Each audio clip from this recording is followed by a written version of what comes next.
Minority Leader Chuck Schumer is doubling down on Democrats' push to reform ICE, calling the agency a rogue force that must be reined in. On CNN's State of the Union, he defended proposals like banning agents from wearing masks. All we're asking is that they follow what police departments do across the country. ICE is rogue.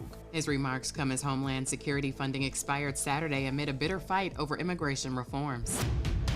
For the first time ever, Johns Hopkins Hospital Trauma Service at its flagship Halstead service is being led by 5 Black surgeons, a groundbreaking milestone highlighted by both ABC News and Johns Hopkins officials. This marks a historic moment in medicine and representation.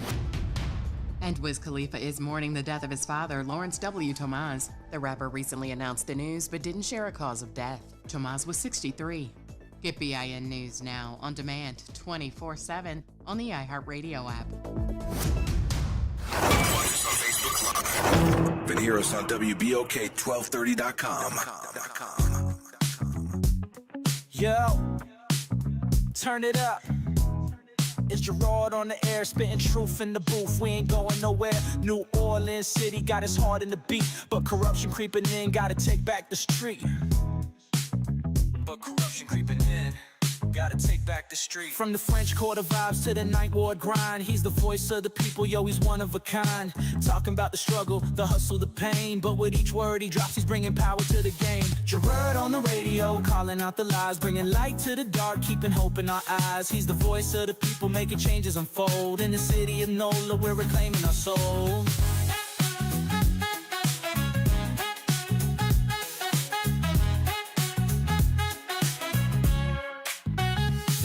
Try to silence the truth, but he's loud and clear. From the bayou to the block, everyone can hear. Got the people united, it's a movement, no doubt. With his mic in hand, he's breaking all the clout. City eat the official scheming, yeah, they playing it slick. But Gerard's on the line and he's ready to kick. For the schools and the streets, he's fighting the fight. With a heart full of passion, he's igniting the night. Gerard on the radio, calling out the lies, bringing light to the dark, keeping hope in our eyes. He's the voice of the people, making changes unfold. In the city of NOLA, we're reclaiming our soul. From the jazz in the streets to the gumbo pot, he's the pulse of the city, giving all he's got. Together we rise, united we stand. With Gerard on the radio, we're taking back our land. So tune in, y'all, let the truth resonate. With Gerard on the mic, we're rewriting our fate. In New Orleans, the power is ours to embrace. Keep it real, keep it loud, let's uplift this place.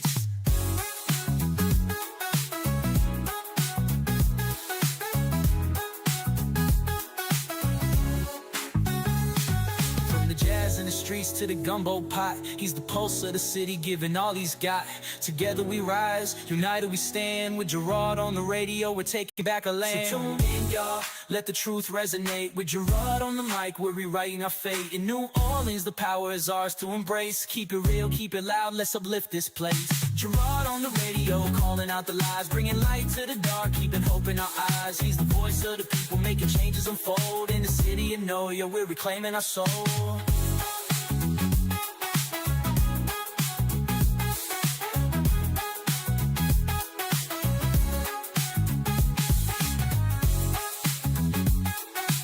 Wait, hold up, bro. You're quiet today. Yeah. No ad-libbing. None. What's up with that? Yeah. Tuning out. No. You look like somebody just hit you over the head with a bag of potatoes. Bag of beads. With Gerard on the mic, we're rewriting our fate. Oh, boy. Are you okay? No. No. In New Orleans, I'm go out. Man, we're getting one word syllables and stuff. That's it. Embrace. Keep it real, keep it I gotta loud, let let's your favorite uplift part this go. place. I'm trying to let it do what it do usually. I'm trying to hype. No. Ain't nothing left. What'd you say, good people? This is terrible. It was terrible, but we had a good time.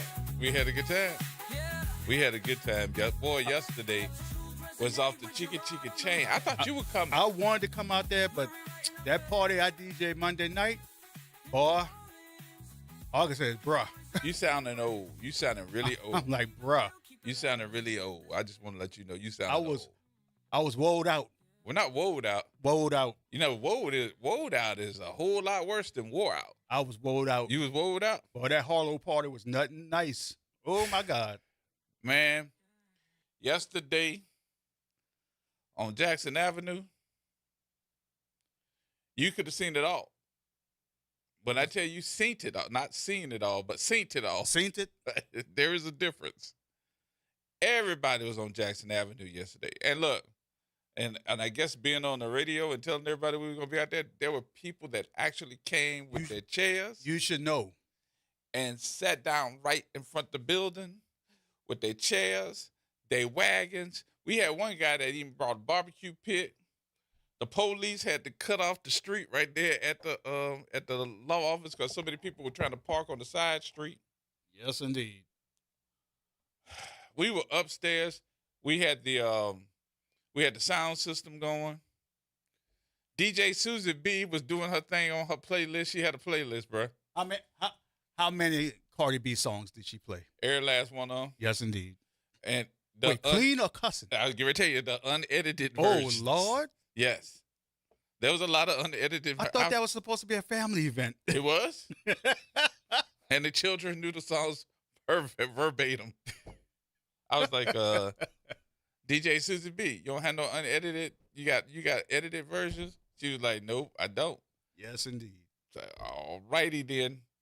But it was a great day. It was a great day. We got a chance to see all the things that happened Zulu. Everything that happened Zulu. Not only that, but afterwards they had the Indians that came down Jackson Avenue. So it was a wonderful day. It was, and you couldn't ask for better weather. Oh, the weather was beautiful yesterday. You couldn't ask for better weather. So even all that happened. I was held up in my house, but it was beautiful out there. You were what? I was held up in my house. Meant I stayed home. I was tired, boss. You was tired? I was tired, boss. After that party, I was tired, boss. That was Monday night? Yeah. It's an annual party every year. And we kind of make it like a little birthday thing because Uncle Charles turns 93 this year. Oh, really? Yeah, so it was off a chain, bro. This dude, he's 93 years old.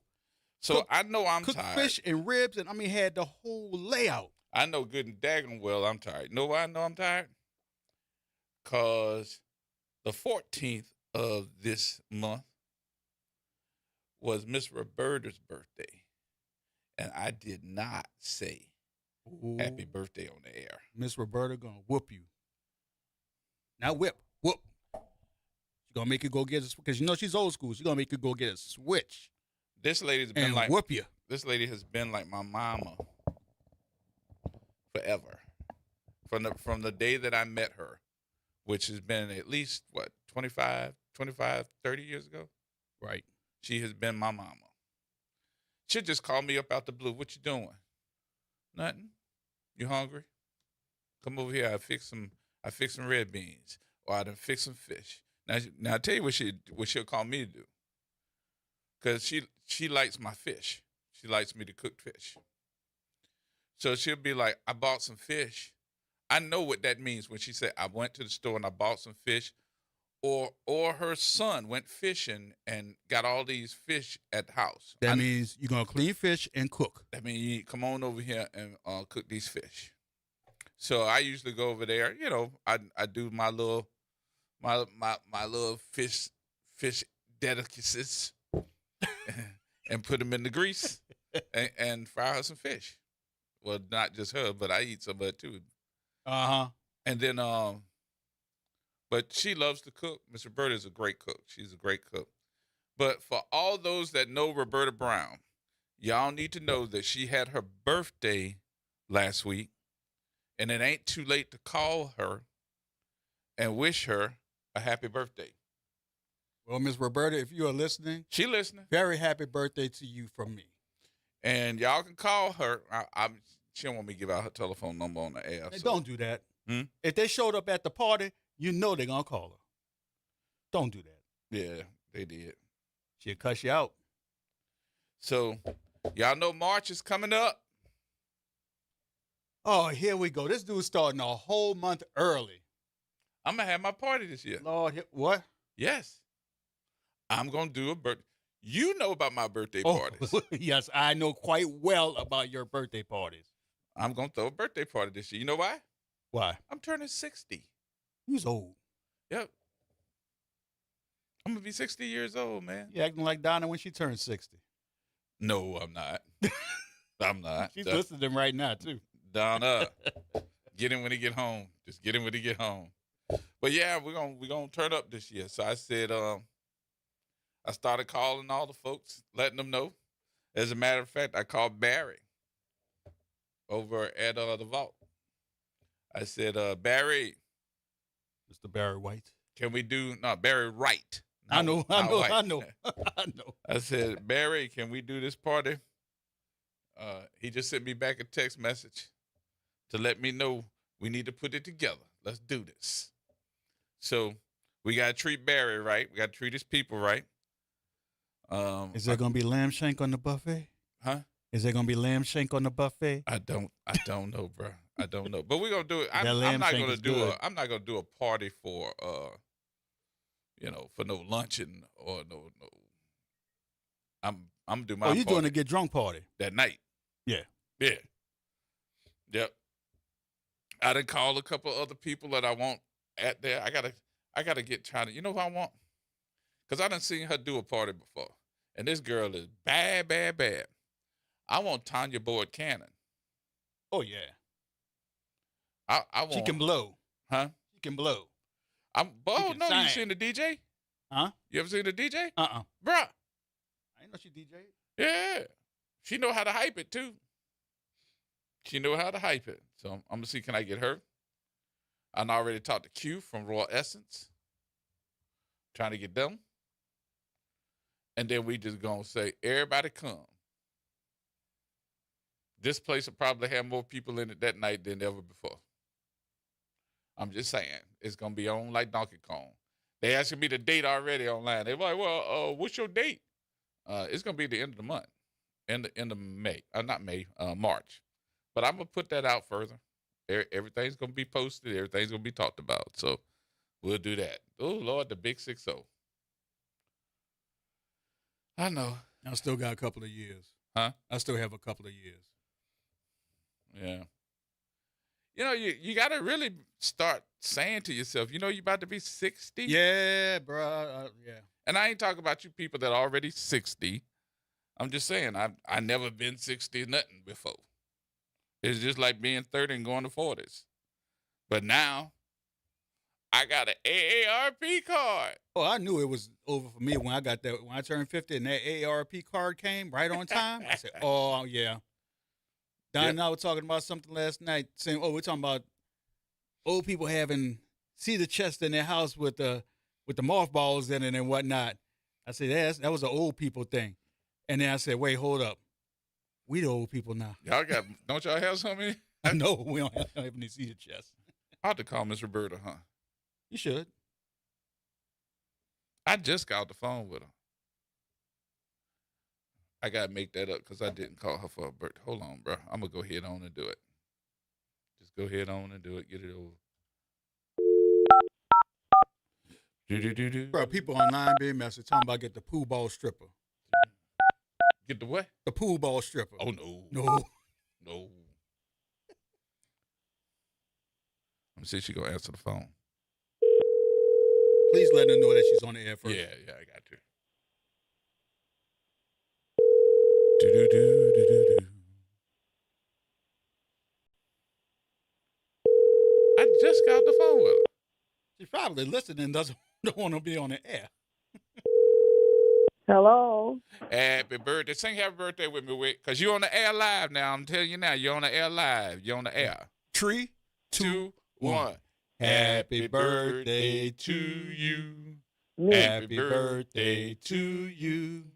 Happy birthday, Miss Roberta. Happy birthday to you. Woo, woo, woo, woo. Don't Now, go no further than that. how you doing? I'm doing fine. Don't say how old are you. I already told it. That's okay. I'm only kidding. I was going to say it anyhow. Yes, indeed. Thank you. That's why I was saying Huh? I hope I can get there. I started to get your cell phone number out and tell everybody on the air to call you. But you would have been mad at me. Why these people got my cell phone number? I would have been okay. I don't have nothing, nothing, no, nothing. It would have been fine for me, baby. Yeah. Oh, so your birthday was good? Cause I told everybody, I said, boy, I made a big mistake, and that was I didn't call you that day, and I felt so bad. And she hung her phone up on me. Mm-hmm. She learned you. Yeah, she learned me. But yeah, Mr. Bird is 90. 90 years old. That's a blessing. Yep. And she been like my mama ever since I moved here. So happy birthday to Miss Roberta. Some things though, on a sad note, let me put this in perspective too, that we lost. We lost the one, the only civil rights leader. That was Jesse Jackson. Jesse passed over the weekend. So a lot of tributes going out to Reverend Jesse Jackson on his leading of civil rights and being the voice for a lot of people here in the country, and also nominated twice as a presidential candidate during a time where we knew that, to see a black man that was going for office of the presidency, could it happen? And Jesse Jackson may have been the one to open that door for Barack Obama. And he wasn't the first person. Well, who was that? Shirley Chisholm was the first person. So we see that's Miss Roberta. You back? I said, daggone, I think she hung the phone up on me. Hello? I wasn't going to do that. I just want to say thanks to everybody. And March the 14th, I'm going to have my Roberta Fiesta feast. Oh, wait a minute. The Roberta Fiesta? No, Roberta feast, because it's going to be like a feast. We're going to have food. We're going to be giving it away. We're going to have stages of food. I got to get the address. I forgot it, and you caught me off guard just now. But and it's going to be a feast like the Italians used to have on St. Joseph's Day. Mm-hmm. I never forget that because I was very young and we used to be waiting for St. Joseph's Day. And I always wanted to give one like that. So that's what I'm going to do on my birthday. I'm not going to have it till March the 14th because I want it to be, the weather to be not so cold. Okay. All right. All right. So we're going to make sure we keep talking about it then. All right. Yeah, keep talking about it. March the 14th, baby. Happy birthday. And March 14th, we're looking for it. 90 years old then. Huh? Thank God for making it to 90. And I just thank God every morning. I got my health and strength in my mind. I can think good. So I just thank God for that. All of that, really. Every morning I wake up. Yes, indeed. Absolutely. Thanks, Gerod. Love you. Love you too. All right. Talk to you later. Bye-bye. Bye-bye. I got to take Mr. Bird out to go get some din. I got to go over there and get her and pick her up and take her out. She like to go out on Sundays too. So, yep. Got to do that with Boo-Boo. Boo-Boo. I got you. Yes, indeed. Here we go. Yep. So that's a good thing. I am loving the fact that we can do that, take her out, enjoy life, and make sure that she enjoys life as well. Make sure that she does. Yeah. So things, that's right. Frederick Douglass did run for president. He ran first. And then the second person was what? Shirley Chisholm? Was that Shirley Chisholm? The first black?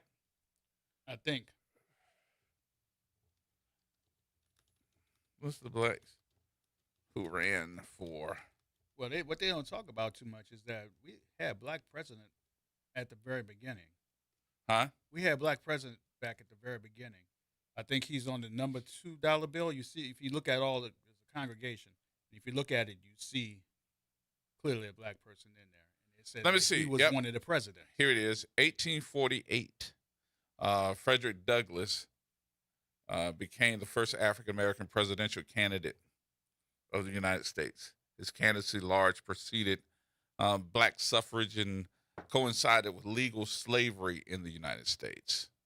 So he was one of the first. He was the first. So the nomination for African Americans, I think, came for Jesse Jackson as well twice, got nominated. Then you had in 2008, from then to 2008, Barack Obama. He became the first African American presidential candidate nominated by a major party, the Democrats, and was the first African American to be elected and re-elected president of the United States. And then from 2008 to 2021, you had Kamala Harris, who became the first African American, first female, and first Asian American vice president of the United States. And then in 2024, last year, year before last, she became the first African American woman nominated for president by a major political party. So, and there we go. And can't forget to say rest in peace, Jesse Jackson. I already did. I didn't hear that part. I must have been on the phone. Why you think I'm talking about that?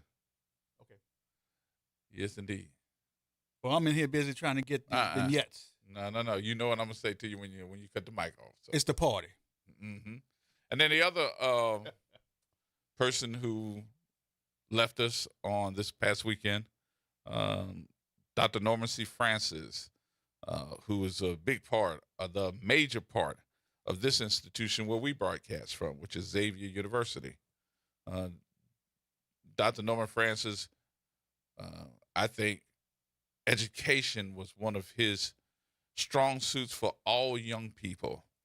And the people that had the opportunity to know and be a part of his administration, all of them say the same thing, that they probably would not have done as well in life if they didn't have Dr. Francis, who made sure that these kids, these young people, could be an instrumental part of society, not just life, but society, and made sure that they got the education that they needed. So job well done to the late, great Dr. Norman C. Francis.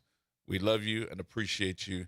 And to his family, just know he's probably in heaven talking to everybody about, did you get your education? Job well done. Rest in peace, my friend.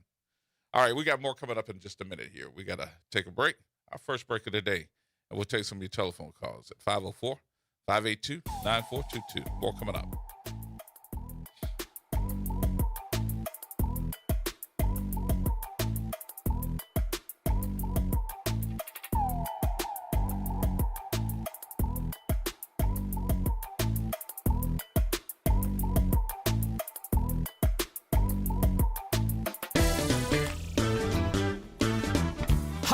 Leo Jackson, host of Sunday Gospel, here every Sunday morning, 5 a.m. to 7 p.m. and 12 o'clock till 2 p.m. You don't want to miss this move of God. It happens only on WBOK. You listen to all day long. Attention teachers, the 20th annual Charter School Teacher Job Fair is Saturday, March 14th, 9 a.m. to noon at Hines Charter School in New Orleans. Dozens of public charter schools seek to hire hundreds of professional educators and school workers. Full and part-time positions available. Bring resumes. Register now. The fair is free. Go to gnocollaborative.com to pre-register, post your resume, and review vacancies. Register at gnocollaborative.com today. New Orleans, the city of festivals and second chances. This is Mr. Rocky of Faithers in Jesus the Christ, inviting everyone to come to the table of grace. No matter where you are or what you're dealing with, guilt, bad habits, mistakes, or heavy hearts, Jesus still calls us his friend, and his grace is waiting for us. Tune in to WBOK, 12:30 a.m., or watch live on Facebook or Instagram. We'll reflect on his work on the cross, his resurrection, his ascension, and the hope of his return for we who that believe and have received him by faith. So join us at the table of grace, where mercy is fresh, forgiveness is real, and grace is served for people like you and me. Transform your bathroom with the beautiful quality of Bath Planet. As a trusted leader in bathroom renovation, Bath Planet has earned the Good Housekeeping Seal, a symbol of quality and consumer confidence for over 100 years. Get half off installation or 18 months with no interest and no payments. Whether it's tub replacement, a shower replacement, or a tub-to-shower conversion, Bath Planet makes your custom bath fast, easy, and affordable. Here's how it works. 1. Call to schedule your free, no-obligation consultation. 2. Our design experts come to you with real samples to customize your dream bath. 3. Our certified installers complete the transformation in as little as 1 day. And right now, for a limited time, you can upgrade your bathroom for 50% off installation or choose 18 months with no interest and no payments. But you need to call now. This special offer is only available by calling 800-981-8177. That's 800-981-8177. Call 800-981-8177 right now before the offer ends. Making a difference in the community. WBOK 1230 AM. Here we go. The reality check on WBOK 1230 AM. All right, folks, welcome back. Welcome back. Gerard Stevens with you on Ash Wednesday. Did you go get your ash? You went to go get your ashes? No. You didn't? I don't practice Catholicism. Yeah, okay. I've been non-denominational since 2008. Well, non-denominational can go get some ashes. Don't let me stop because I ain't go either. Mr. Buddy. Hey. How you doing? Gerard, how you doing? Good, Pretty yourself? good. You were talking many weeks ago or whatever about New Orleans not being a large city. Mm-hmm. And you were talking about size and everything. So I had to research. You got me, put me on a research mode. Okay.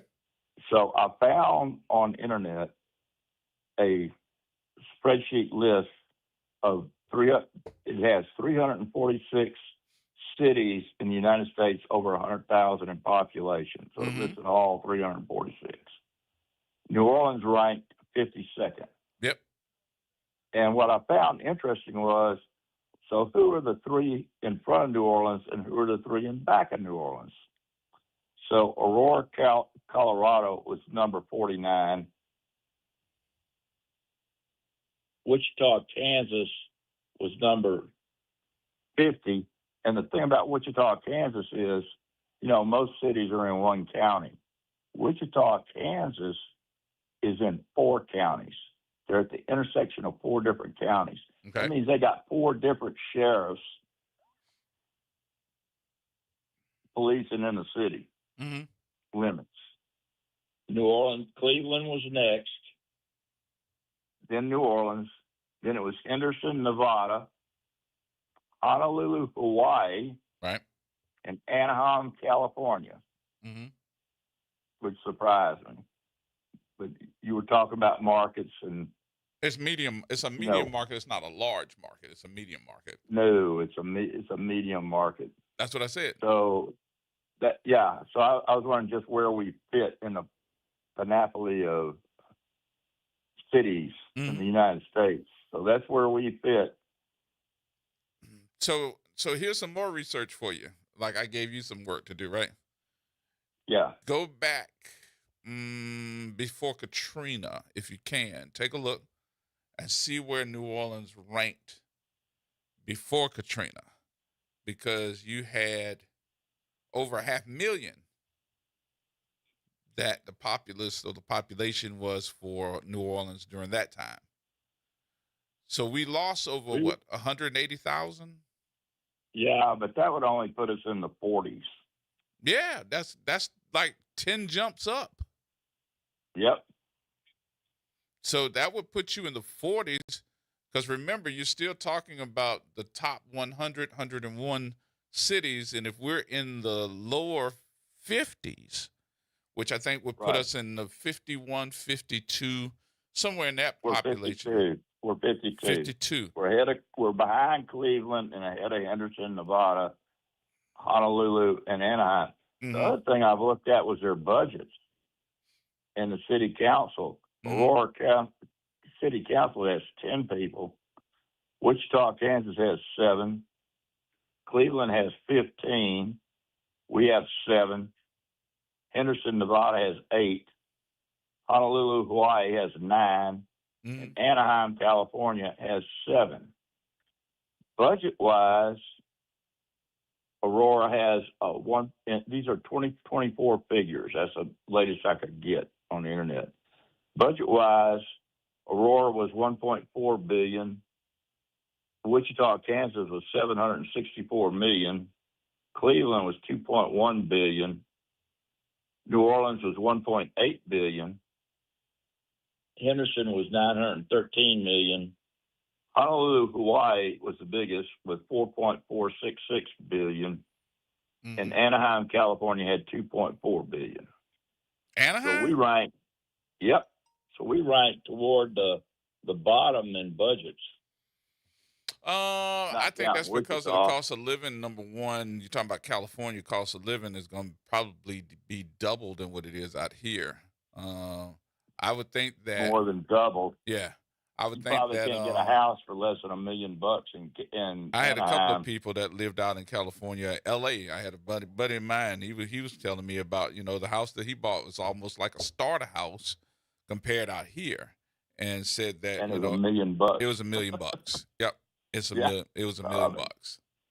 But that just I just thought it was interesting when you were talking about the market and everything. I said, well, where do we rank in the country? So that's where we rank. Yep. I'm surprised you didn't say Raleigh Durham. I didn't go that far down or up. I think Raleigh Durham went up. I think they went up. I think they are now past. When I first moved here, New Orleans was higher than Raleigh Durham. Mm-hmm. But I think that since that time, it's gone down. Oh yeah, we've gone down from almost 500,000 in New Orleans. In fact, Jefferson Parish has more people in it than New Orleans. Yep. And if you start looking at the demographics, see the switch happening, because you used to be used to be almost 80% African American in New Orleans, and I think it's like 53, 52 or 53, 51, somewhere in that area now. It's really about, I think it's about 58%, 55 or 58%. I think it changed in the last in the last census report. I think it changed. I'm not certain. I got to look it up. But I think it changed. But anyway, you got me to thinking when you're talking money and pay and demographics and charging people for advertising and stuff. So I decided to look it up. Yep. There you go. I know you looked it up. I know you're my fact checker. If nothing else, I know you're gonna fact check me. So all right, Mr. Buddy. Thank you, buddy. Bye. All right. He fact checks me all the time. He does. I don't mind. Don't make me tell no lies. I know Mr. Buddy gonna come and say you're lying. He don't say it like that. You might want to check that again, Gerard. He gonna make sure we do. Where was I? I had to get this weekend my mind right on how was I going to talk about Mardi Gras, and how do you come back from the final weekend of Mardi Gras up until Fat Tuesday, and what do you say to the folks that may not have been paying attention, may not be looking at it the same way that I look at it, and maybe don't give a damn because they don't want to take, they just don't want to be a part of this no way. They want to stay at home. So when I looked at how things were running this year's administration compared to what we had before, I've had two people, one to send me an inbox, and I think the other one was on Facebook, and said, Gerard, how come the radio station is not broadcasting from Gallia Hall this year?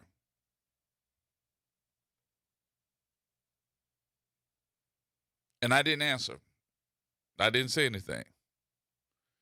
And one of the people sent me back another message saying, I don't know if you got my message, but I was asking how come y'all weren't broadcasting from Gallia Hall this year, because I was looking forward to coming up there and spending time with y'all and meeting you and da-da-da-da. So I got tickets. I kind of felt bad. I got tickets. I purchased tickets to go to Gallia Hall, and they had that other station there.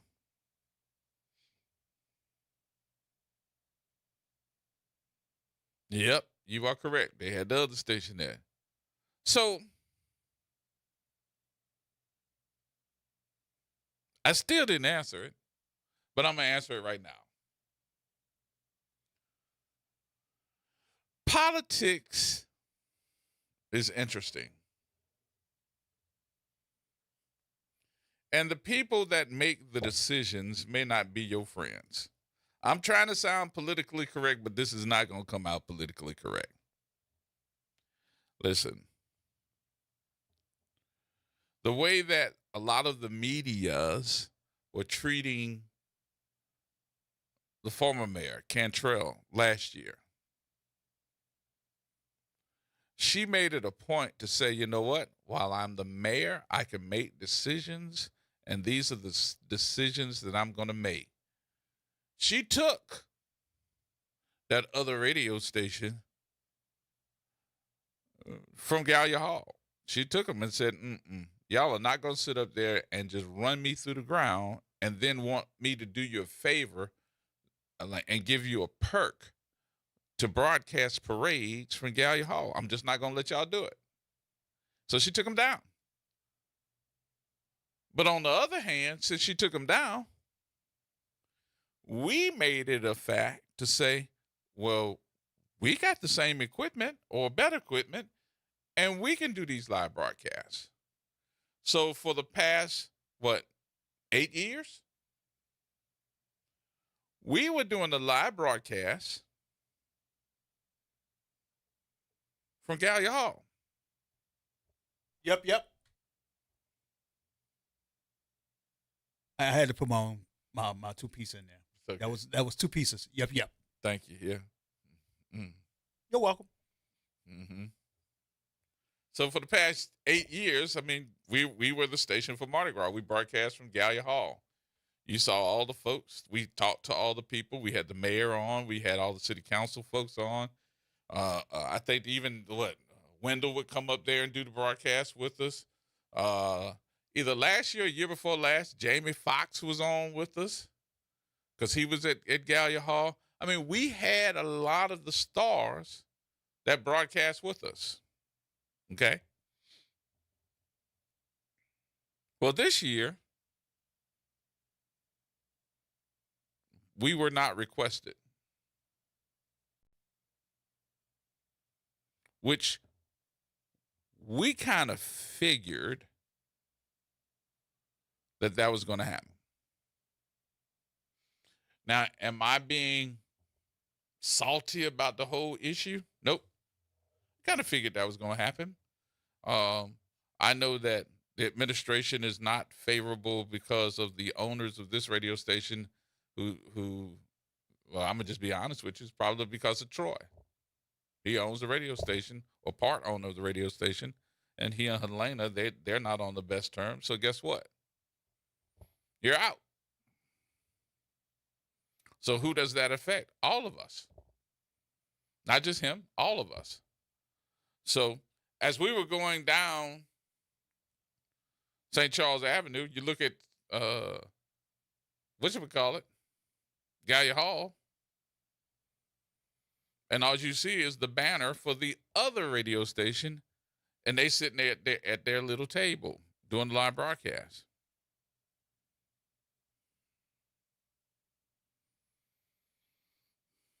Now, I wanted to make sure that I answered that question for you because of the fact that I didn't want you to think that we just said we ain't going to do it, because that's not the case.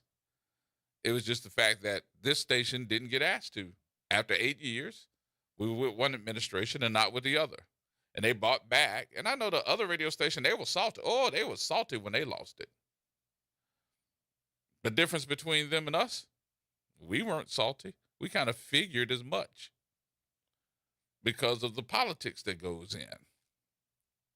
But don't worry, we still broadcasting. We're just not doing it at Gallia Hall. What? Yeah, we're broadcasting, but we're just not doing it we did it at off of St. Charles. Where did they do it this year? At Marine? Yep. On St. Charles. So if you're looking for it, that's where it is. Now, what I wanted to do was go live with it online because Suzette and I were at the law office on the balcony, and the law office is on Jackson Avenue. So everything with Zulu rolled right by. When I tell you there were some people out there on Jackson Avenue, and nobody was out there cutting up to the point where you couldn't have fun. Everybody was just wanting to get some throws and having fun. What was disappointing to me, now here comes the disappointing part, is that I had my mind together that I was going to come in here and say, see, Zulu know how to act, and everybody in Zulu know how to act. But it only takes one, y'all. It only takes one to ruin it for the hundreds or thousands of people that participated, helped put it together, riders, and everything else dealing Zulu. It bothered me to hear that there was somebody on Float 26 that had the audacity, and I'm hoping that somebody will tell me that this story will change, but so far it has stayed the same. That somebody on Float number 26, after you hearing all these other folks in these other parades or these other crews getting sanctioned, being put out there and having to tell people you can never ride again because they threw something off of the float that they should not have been throwing. So what would make your dumb ass throw a bottle of liquor off the top of the top float deck, the top deck, to somebody in the crowd, miss who they were throwing it to, and hit a child in the head?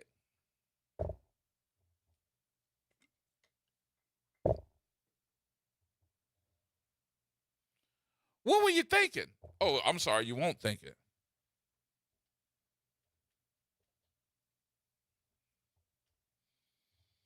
What would even make you think about doing something like, were you that happy to see somebody that you'd be like, here, doo-doo, catch this bottle of Hennessy.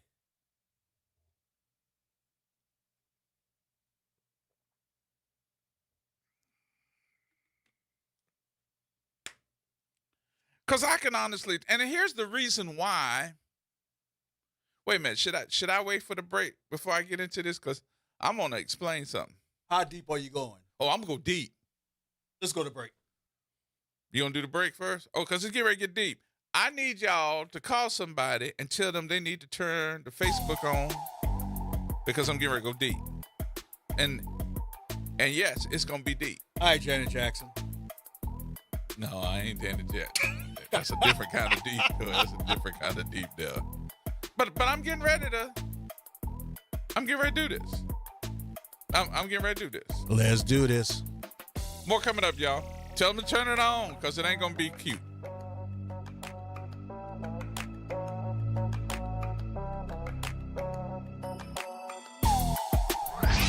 Hey, this is Steve Poston. Be sure to listen to WBOK 1230 AM every Saturday morning at 10 a.m. and Sunday evening at 5 p.m., bringing you the best Southern Soul barroom music with the Southern Soul Weekend Party Mix, hosted by me, of course. I'll be playing your favorite Southern Soul music by artists from all over the South, right here on WBOK 1230 AM or online at WBOK1230.com. The station you listen to longer. Listen to longer. Listen to longer. Joe Biden, Nancy Pelosi, and Louisiana's Julia Letlow. What do they have in common? Liberal Julia Letlow voted with Joe Biden more than any other Louisiana Republican in the U.S. House. And just like Nancy Pelosi, Letlow has traded hundreds of stocks while serving in Congress. Worse, Letlow violated federal insider trading laws by failing to report her shady stock trades, potentially millions of dollars worth. But that's not all. Before she went to Congress, liberal Julia Letlow was a university bureaucrat. She instituted radical DEI policies, woke sensitivity training, and the university put up a public art display honoring defund the police activists. Is that what Louisiana wants in the U.S. Senate?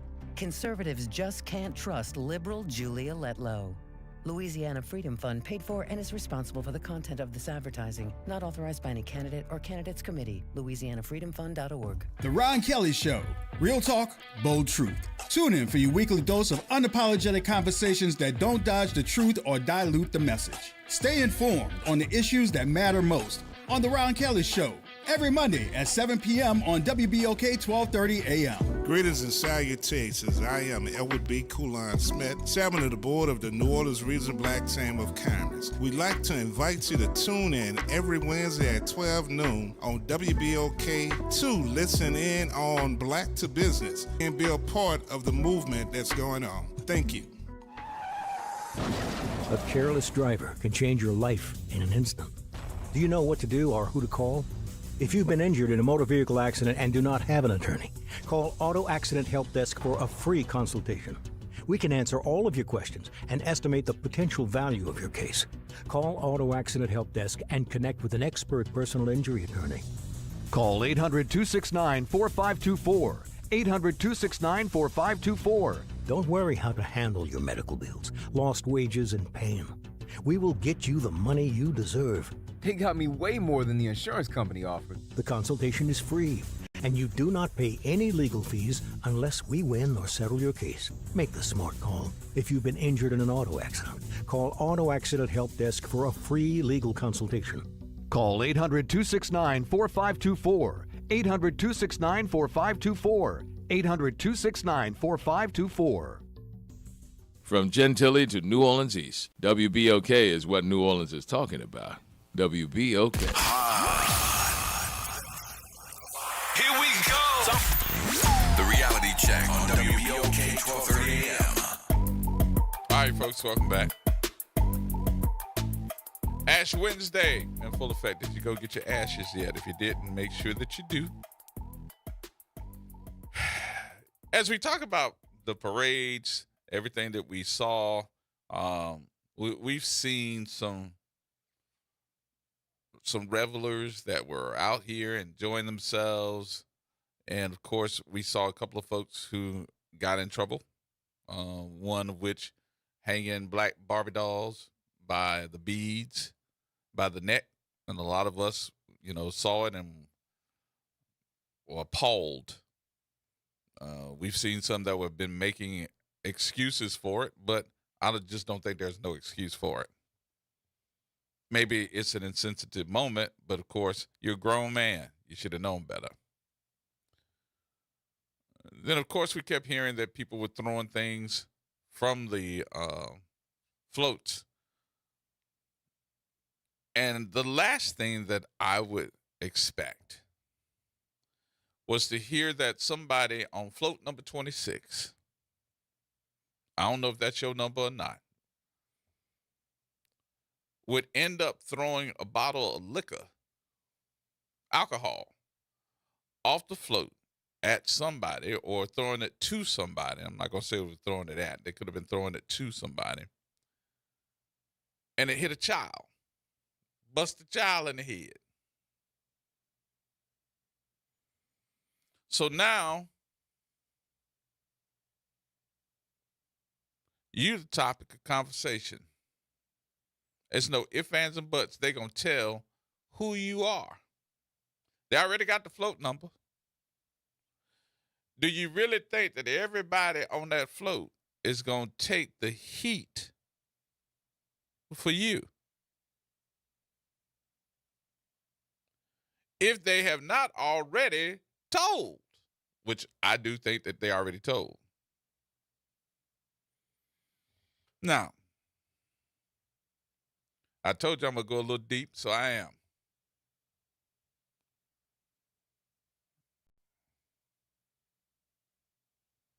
Zulu Parade is known by many to be that African-American based parade that is supposed to be going through our communities, coming up Jackson Avenue, rolling down St. Charles, going down Orleans Avenue, going in the areas where you wouldn't really see Mardi Gras parades. As a matter of fact, when Mardi Gras first started, and remember, I wasn't here, so I did research it a bit, that it was something to see black bands roll through the French Quarter.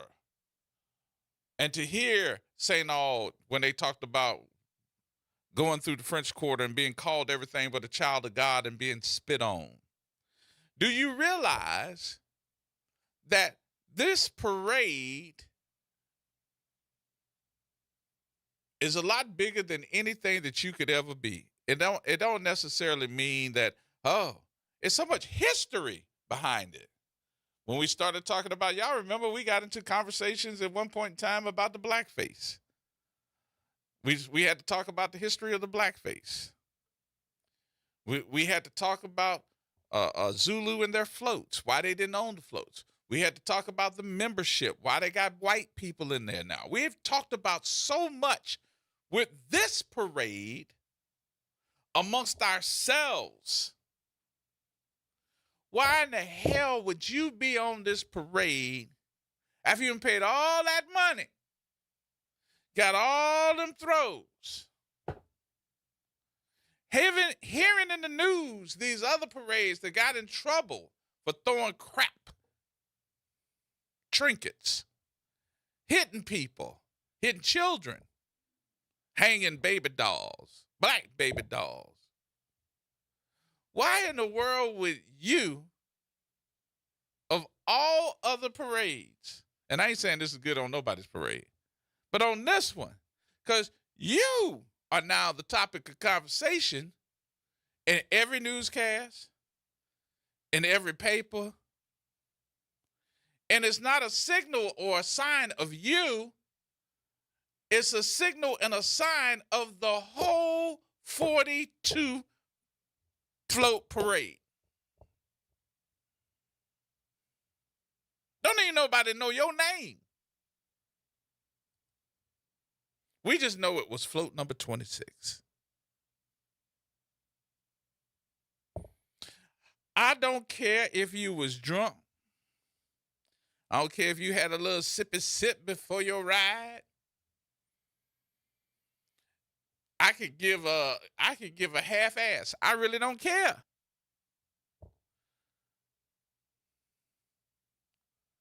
But somebody in the whole issue of things has got to be the adult.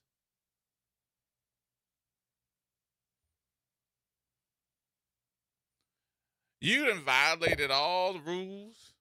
Y'all gonna have them writing up all these different issues. I wouldn't be surprised if Liz Merrill come back and say, not only are we gonna go with this Tux crew, we're gonna come back with Zulu and we're gonna prosecute them too.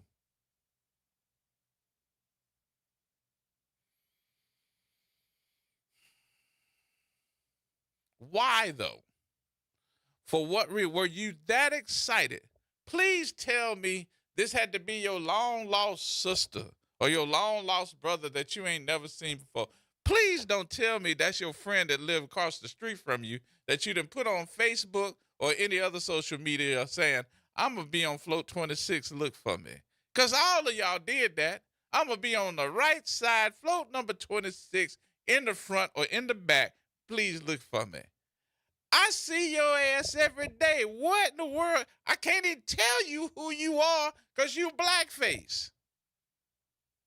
Do y'all imagine how many people walked up to me yesterday and said, "Hey, Gerard," that I had to say, "Hey," but give them the look like, "Who the hell are you?"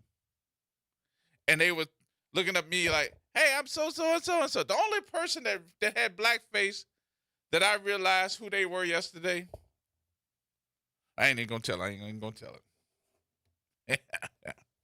But I knew it was them. And I'm just thinking to myself as I'm watching all of this and all the shenanigans that were going on. Oh my God, you know what I'd like to do one year if I would ever get a chance to do nothing else in my life? You know what I want to do one year? I want to dress up as a tramp and go out there with them tramps. They had the best time. And it don't matter if you black, white, Latino. When the tramps come through with the jazz band, the whistles, and the throws, everybody is having a good time. Everybody is having a good time. One of the ladies that talked to me the most yesterday, the lady was dressed up as an avocado.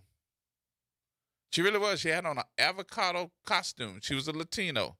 And she stood right beside me. She said, "You got that microphone and you got all those coconuts in your hand. Da, da, da, da, da. You want my bag? You can have my bag. You can use one of my bags." She let me have one of her bags. She had the best time.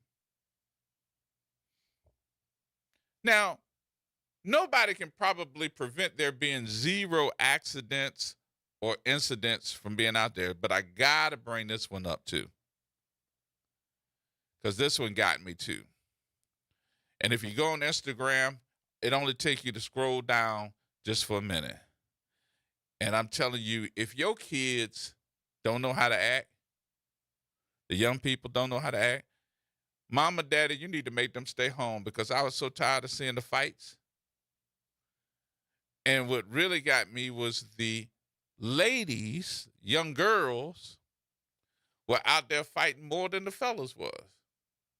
I saw more girl fights on Instagram this morning than I have ever seen. What is wrong with y'all? On the day of celebration, we can't get along. Please tell me that it was so detrimental that somebody, oh my God, I can't believe. Please don't tell me it's some BS. And you know what really was just sickening to me? I'm not trying to talk bad about yes, you are. our women. Yes, you are. Our young women, but yeah, yes. Please have some respect for yourself. Wearing these shorts, seeing your butt, I don't want to see that. Oh, no, that was okay. I appreciate it. No, but some of them should not. No. No, we appreciated that. No, don't the ones that should not be wearing it or doing it the most. No. And I'm sorry, I got to say it. It is disrespectful, man. It's disrespectful. That was just. But leave him alone, disrespectful. Some was just nasty. Yeah, it's nasty. I'm being ignorant, bro. I'm sorry. Yeah, you being really ignorant. That's why I thank God it's break time, because I don't want to go down this rabbit hole with you. Bro. It was someone was disrespectful. Yeah. Please, ladies, please show some respect for yourself. No. Yes. No. Yes. No. Yes. They was disrespectful. Yes. They disrespectful. Yes. I was doing my Kendrick Lamar. Come back. Peekaboo. Come back out the rabbit hole. Peekaboo. Just straight up. Peekaboo. Peekaboo to the break. Break is next, y'all. We got some Jesse coming up.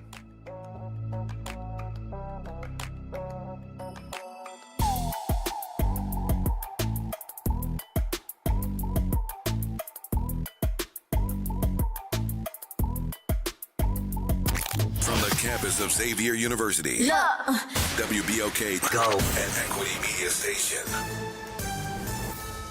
I'm Bree Wood with BIN News Now. Congressman Thomas Massey is slamming Attorney General Pam Bondi over the release of the Epstein files, saying he has no confidence in her and that there's no accountability at the DOJ. Ultimately, it's her who is responsible for the document production. You can assign tasks to people, but you can't assign your responsibility. On ABC's This Week, Massey said their document production is flawed.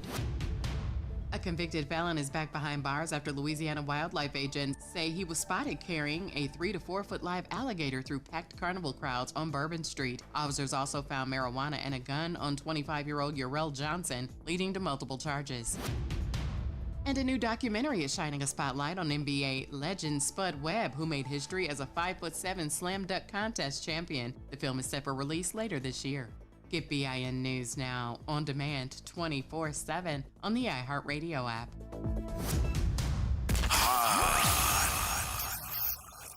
Here we go. The reality check on WBOK 1230 AM. Jesse Jackson, you don't understand my situation. You'll be on television. You don't understand. I see you with the big people. You don't understand my situation. I understand. You see me on TV, but you don't know the me that makes me me. They wonder why does Jesse run? Because they see me running for the White House. They don't see the house I'm running from. I have a story.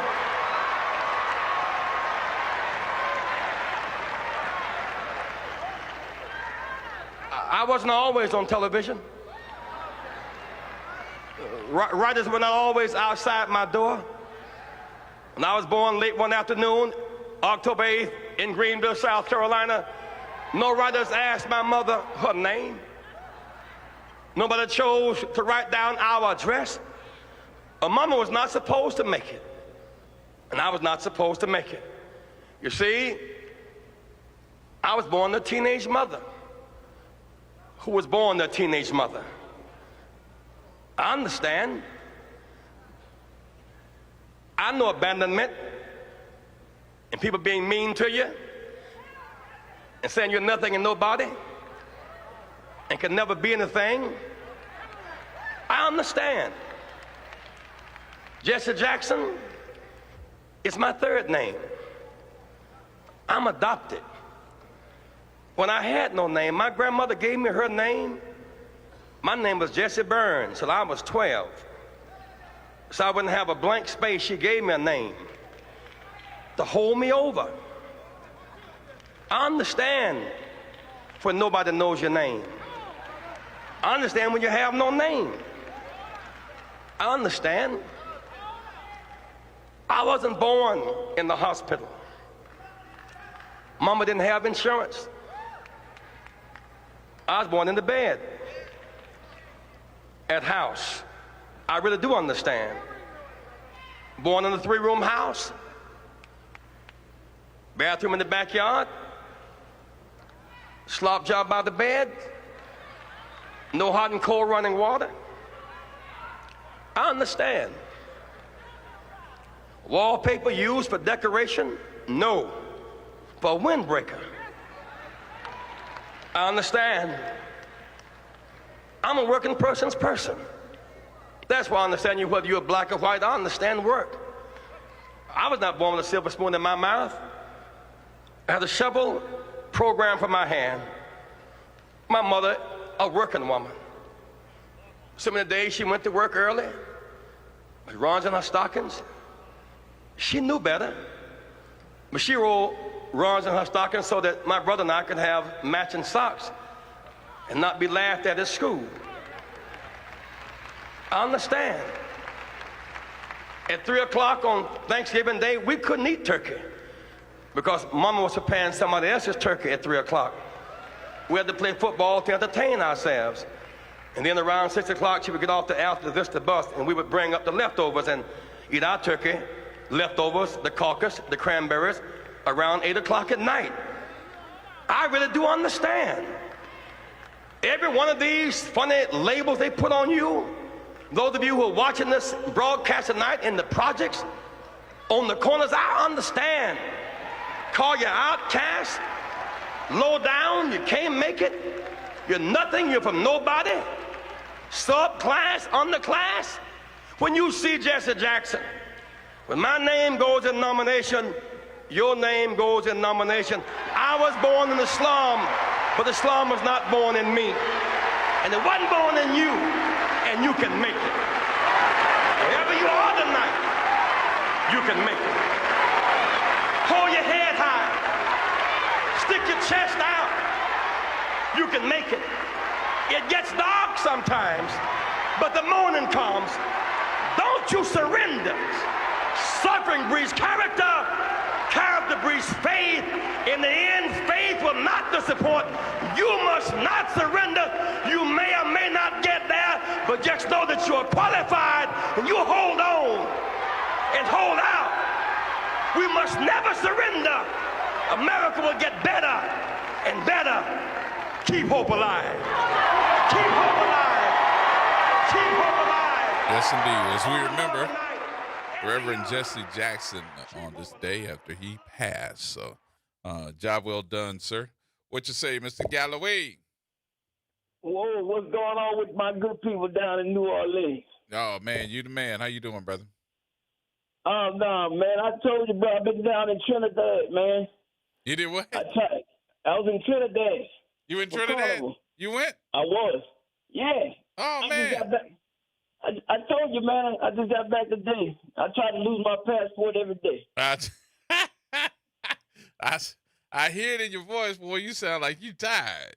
Oh, man, I tried to get on the flight to go to Jamaica and everywhere else. Them folks say, you get back to the United States and don't come back. They're ready to get you out of there. That's all. Hey, Gerod, I was on the beach like I was a lifeguard, man.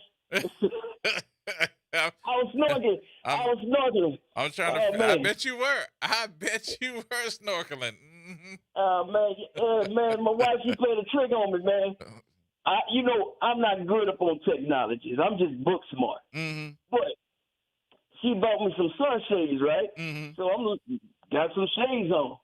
How about it? It took me about 2 days to realize it was those meta glasses.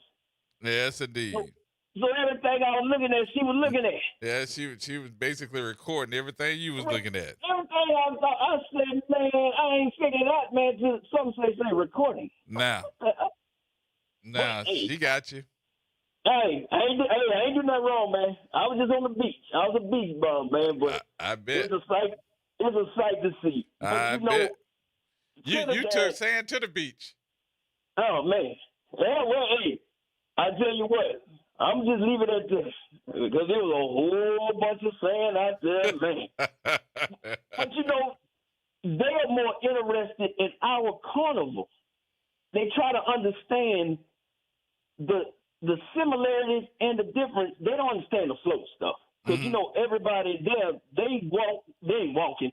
They doing this shuffling and this bouncing and this dancing. Hey, man, I tell you what, if you got a weak heart, don't go out there. Man, I told you, wiggle up on me one more time. It's going to be a problem out here. So, Galloway, you got to tell them next time, because one of the things that we saw, the difference between our carnival and their carnival, is the fact that our Mardi Gras is actually a tribute when you talk about the Indians, when you talk about the men that still sew, and when they get out here with these different costumes, our tribute is actually for those Indians that helped us back during the times of slavery. Yes. So black people were actually giving a tribute to those Indians.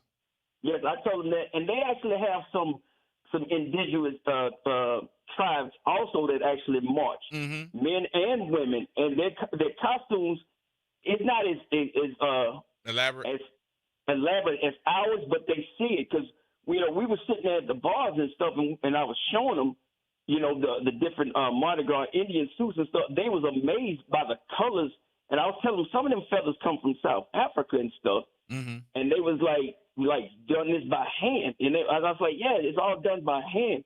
And they would want to come, but they're not into that big float stuff. They're like, you got to move around, you got to dance. And, the women, like I told them, if I'm ever reincarnated, I'm coming back as some of these women outfits that they wear over there. That's what I want to be when I get reincarnated, man.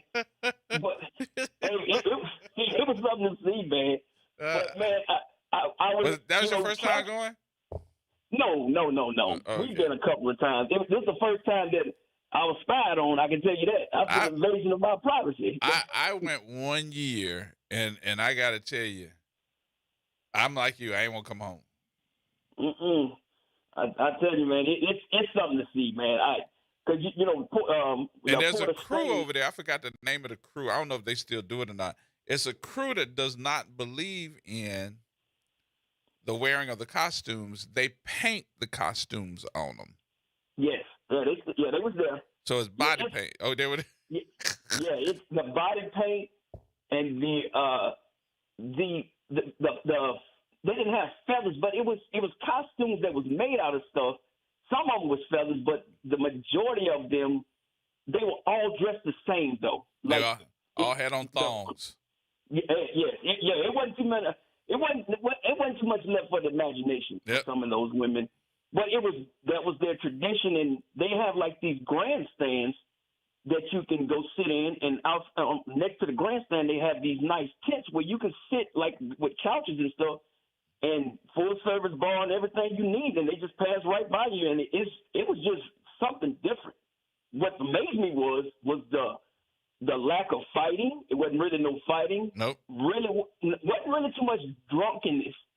And how clean it was. The celebration. I'm like, yeah, it was just a good celebration, man. But, I've been keeping up with New Orleans Mardi Gras, and some of the stuff I wasn't surprised at. Then some stuff I was just, like, heartbroken about. But then again, you said it, but I think you were saying last week, the climate that this nation is in. Mm-hmm. And I think that has a lot to do with it. Now, I'm not talking about with Zulu. I think that was just weird and dumb for whoever did that on Zulu. But them other people, throwing stuff because somebody had a sign that says anti-ICE and the whole baby doll debacle, I just cannot understand. In 2026, I don't care if that doll was white, black, yellow, red. Would you put a necklace or beads around a doll neck and throw it to anybody? Mm-mm. With the history of lynching, especially in Louisiana. Right. And throughout the South, come on, man. That is, I'm going to do this because I know ain't nothing going to happen. Because if I'm not mistaken, Tux is the same crew that actually flipped off American Trail. Am I right? I got to remember. I got to look that up. But keep talking. I'm going to look it up while you talk about that. Yeah, and these crews are actually using that mask and veil to do stupid stuff like that. And if you haven't stopped me before, what's going to stop me now? You didn't identify anybody that flipped off the former mayor, and they can say they threw you off the float. We don't know, or out of the crew, if your name is not actually there. But my issue was with the little with the black girl who received the doll. Mm-hmm. Her parents, I think y'all made a big mistake. Okay, say you meet with the mayor. I don't think it should have been a photo op. The only way I'm meeting with that mayor, if the person who threw it there or gave it to my child, they have to be there. I got to be able to identify this antagonist. So I do think, and I think that well, not to cut you off, but I want to add to that. I agree. I don't think that just the punishment of you can't ride again ever is good enough. I think that, and I see the civil rights organizations over here in New Orleans are calling for, more. They don't want to just say, okay, we're going to stop the person from riding and that's going to be it. We're going to give them a chance to come to City Hall and they're going to sit in the Galliot Hall and da-da-da-da. I'm like, no, because again, you are correct. 2023 Mardi Gras season, member of the crew of Tux was identified and terminated for making an obscene middle finger gesture at Mayor LaToya Cantrell from a parade float, in which the mayor responded in kind. So yeah, I thought so, because I'm like, see, you didn't punish him enough. No, same crew. And a fine is not going to do it to me. Mm-hmm. Expose that person, because a person who Fifth off American Trail, and they turned their back. They did everything they wanted to that woman to embarrass her. Right. I don't think nothing really happened. So in my opinion, that guy was like, so what if I do this? And I didn't like the way gonna... the media handled that one, because they only showed her doing the middle finger at him, and you know, we were appalled that she was doing something like that. But what they didn't show was that they had cameras on that side of the other side, the back side of Cantrell, showing that crew had at least 5 guys standing up here giving her the middle finger. Exactly. And I wouldn't be surprised if that one of those guys, those 5 guys, was that guy that was handing out those baby dolls or throwing them at them kids, man. I mean, that baby doll story, that made international news. Right. It was down there where I was at, because people are like, what is wrong with y'all? And I told them, I say, that's the Trump effect. You know, anytime you want to erase Black history, taking down anything that resembles Black history, you know, they feel like, hey, if he can do it, we can do it, and ain't nobody gonna do anything. But you know, now with Zulu, what happened with that poor child, you know, now Liz Morel, you know, she can do it 2 ways. Nobody gonna get punished, or everybody gonna get punished. Right. But you got to now, if you got to identify the ride on Zulu to possibly press charges, you got to identify the rider on Tux. Mm-hmm. So the ball is in her court, because I don't think our DA, Jason Williams, has a clue what's going on. Because my understanding is, if this happened in your city, you the district attorney, shouldn't you be leading the investigation? You know, but anyway, man, you brought up the Reverend Jackson, man, and when the news broke, we was eating breakfast about him passing, because we was 2 hours ahead of y'all. Mm-hmm. And that news broke about him passing, and I said, I just have a question to ask all of everybody. Are we really teaching our children about civil rights leaders? Because, see, I'm 51, Gerard. Mm-hmm. My generation grew up with I am somebody. Right. My parents' generation grew up with Dr. King, Malcolm X, and Huey Newton, all of them people. But I grew up under Jesse Jackson. I remember the 84 convention, the 88 convention. I remember the super delegates, how the Democrats themselves were afraid that Jesse Jackson was going to win, because in 1983, remember the down black pilot got shot down in Syria, and Reagan administration basically left that brother to die over there in Syria. Yep. And he went and got him. Went over there. He went over there and got him. Yep. And that put him out there at foreign policy. And so when that super delegation stuff start coming around, and they try to say, oh, remember when Jimmy Carter, Ted Kennedy tried to upstage Jimmy Carter, so we're going to put these rules in there. Those rules did not go in effect until 84 because of Jesse Jackson, what he did in 83. And Jesse went and met with Saddam Hussein. Yes, he met with a whole bunch of foreign leaders. Yep. Everybody always talk about Bill Richardson would go to North Korea, go over there, get hostage. I said Jesse Jackson was doing that before him.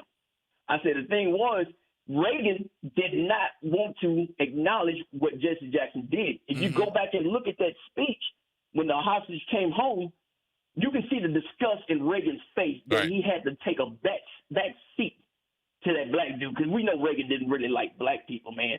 And I tell folks, I say, we got to teach our kids about that, because I'm guarantee you the average teenager right now don't really understand Jesse Jackson's speech in 1972 in California at Stacks when he said, I am somebody. You may be poor, you may be black, I am somebody. And I'm like, man, I said, this leader is going on to be with the ancestors, and it's kind of like the folks under my age don't really understand. This man walked into corporate boardrooms. The reason why a lot of black people got contracts, a lot of black people got into be CEOs or into those boardrooms was because of Jesse Jackson. When I'm telling you, when he walked in there and he would tell somebody he was going to shut it down, if you don't give me, demand a job. And then not all of them cooperated, but a lot of them did, because they was afraid of the economic boycott of black people. So I think that a lot of folks, especially us, let me kind of, I have to this day, I'll be one of those to tell, and I don't make this a conversation piece for everybody to know. In my phone right now, I have Jesse Jackson's cell phone number. because I could pick up the phone and he would answer the phone. He would actually answer the phone. And I told him, I said, history may be on your side, but then again, it's not. Sheila Williams, God rest her soul, she was actually she lived here in New Orleans before she passed. And Sheila was actually the executive director for Operation Push in the South. So Jesse used to come to New Orleans all the time. Exactly. And what I was telling Sheila is, what scares me about Rainbow Coalition and Jesse Jackson is they're going to remember that he had a child out of wedlock. Yep. More so than they believe that he went over there and got those hostages and had a meeting with Saddam Hussein and got them little white kids and their mamas from being held hostage too. And that he was a double nominee for the Democratic Party for President of the United States. That part of history is not talked about. They talk about, and we ended up talking more about Jesse with the kids, the outside child, and him taking money from different corporations for some type of, I guess, hush money for saying different things. But nobody was paying and saying, okay, cool, let's be a part of Operation Push and give donations, because it was a nonprofit. But the big corporations were. Yep. I'm telling you, and Gerard, you are spot on, and you are so correct, man. And I'll be less than a man to not say a good word or two about Dr. Francis over Xavier. I tell people, just like Reverend Jackson, Dr. Francis, the education piece that Dr. Francis had bestowed on Xavier and the health and science department. That's why you got all these young black men and women with these nice degrees and know how to be a great student, a great example of going to an HBCU and coming out with the knowledge to get you a good job. And both of them have earned the Presidential Medal of Freedom. But Dr. Francis, for 47 years, I keep telling people, you can't get people to work 5-10 years now. Yeah. 47 years as a president, So, God bless both of them, man. And it's a time, we're in a time right now. I don't know what else would motivate our people besides to get out and vote in this midterm election. To honor Dr. Francis, to honor Reverend Jackson. Because if we don't do it, Gerard, we're in some shaky times right now. Yep. Donald Trump just had a Black History program. Right. After this man depicted the first black president of the United States and his wife as apes. Them black people's up in there. I'm telling you, it looked like a shuck and jive party. I just dropped my head when I see that. I'm like, some of us still don't get it, Gerard. I'm like, what are we really doing, man? I said, I was so more embarrassed. Got to go back to that family. I was so more embarrassed for that family. Well, they thought about having a Black History program because they knew that the results of what happened in Philadelphia was supposed to come out on today.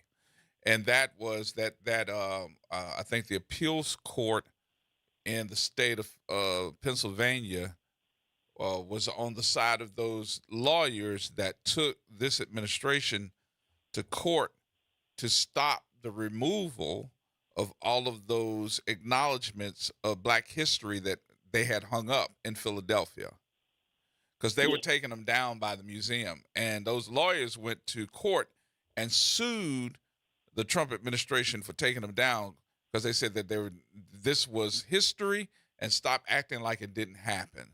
So all of that went on the same day you're talking about having a Black History program. I mean, and it's just crazy. And I know this is rude and I shouldn't say it, but I speak with my mind. And I know the Jackson family said anybody can come to the funeral. I would have said, not you, Donald Trump. I'm not having somebody like that, man. Because Trump made a statement, and the people in Trinidad, when they read that stuff, they said that man got to be out of his mind. And that Jamaican, this team, they don't say thing, they say this team. This team is crazy. You made a statement about this man passing away, but you turn it about yourself, and you mad because people calling you racist. Well, bro, you are doing racist stuff. Yep. If you ain't a racist, you're doing a lot of racist stuff, man. But, you know, I got to say one more time about that family, of the little girl. There's no way they should be smiling. You know, that picture is going around the news media. Yeah. Well, of them, because they sitting there smiling. I say, who smiles after receiving a doll representing lynching? Don't do stuff like that. Stop taking the symbolism. Yeah. It's been over a week, and nobody from Tux or those other crews have been identified. Nope. So, Helena, the ball is in your court. Instead of you riding around, did she ride on that horse yesterday? Yep. I'm 100%. See what I'm saying? Yep. That symbolism. And she probably sat there and all them folks clapped for and stuff. That woman ain't too much worried about y'all. Because I'm telling you, if we don't get this right, this midterm election, I'm talking about we need some – I want super majorities, but we got to have majorities in not just the House. You got to have something in the Senate, too. Because if we don't, this man is unhinged and out of control. You telling another country you can't build a nuclear bomb. If you do, we gonna blow you up. What a nuclear bomb! All more nuclear bombs than anybody in the world. Yep. But I am using my brother. Thanks for taking my call, and I'll be down there, man. HBCU Legacy Bowl this weekend, so you know I got to come down there and support my HBCU. There you go. Have a good one, brother. All right, Galloway. All right, more coming up, y'all. Terry, hold on. We got the phone up. We're gonna come to you in a minute. We got to take a break here. Everybody, hold tight.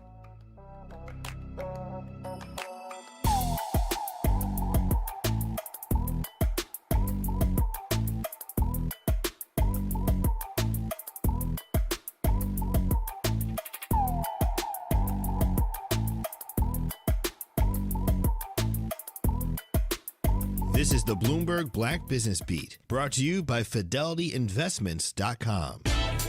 Now that we're in the second year of President Donald Trump's second term, our team of analysts at Bloomberg Intelligence is taking stock of how some of the administration's pushback against DEI is changing the business landscape. Bloomberg Intelligence senior ESG analyst Rob Duboff says almost half of U.S. states have taken the lead from the White House and attempted legislation to curb DEI. Out of the states that proposed it, you've seen 18 have actually been signed into law. They've really designed to, that includes whether it's for admissions, that comes to hiring and promotions for faculty. You know, you've really seen that's probably the most leverage where you've seen at the state level. You've also seen a couple of state attorney generals have gone the court route. Attorneys general from Missouri, Florida, and Texas have all launched legal action against companies over issues related to diversity. I'm Bloomberg's Justin Milliner on the Black Business Beat. Time is valuable. That's why Lowe's Blueprint Takeoffs turn blueprints into quotes faster. Bring us your plans, and we'll generate itemized material lists to make quoting easier so you can get back to building. Plus, at the Lowe's Pro Desk, you get access to thousands of building materials not sold in store. And when your order's ready, we'll deliver everything to the job site. Improving is easy at Lowe's. Working as a dedicated Fidelity advisor, I always ask, what's important to you? I'll look at those priorities and goals alongside your full financial picture to build a comprehensive plan designed to help grow and protect your wealth. With proactive portfolio insights and an eye on taxes, I'm here to help you make the most of your money. I'm Laura Maxwell, and I'm a dedicated Fidelity advisor. Learn more at fidelity.com/wealth. Investment minimums apply. Fidelity Brokerage Services, LLC, member NYSE, SIPC.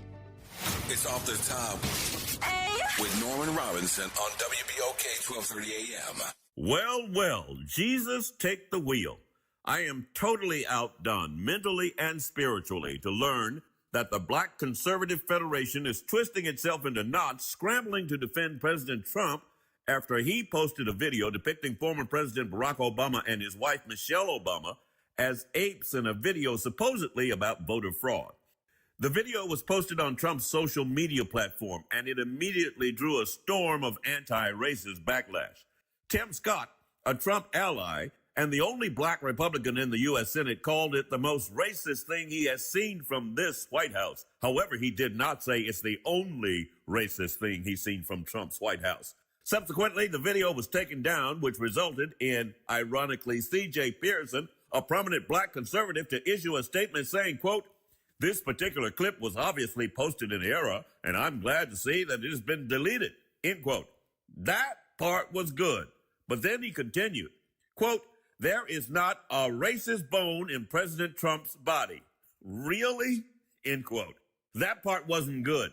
He even said it didn't diminish his view of the president. Adding more fuel to his dumpster fire, he argued that Trump has done more for the black community than any other president in the history of America. Are you serious? That's a dubious subject of significant debate.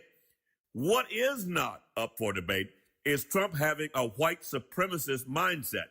As far back as 1973, the Justice Department sued Trump and his father and their company for systematically discriminating against black people and other minorities.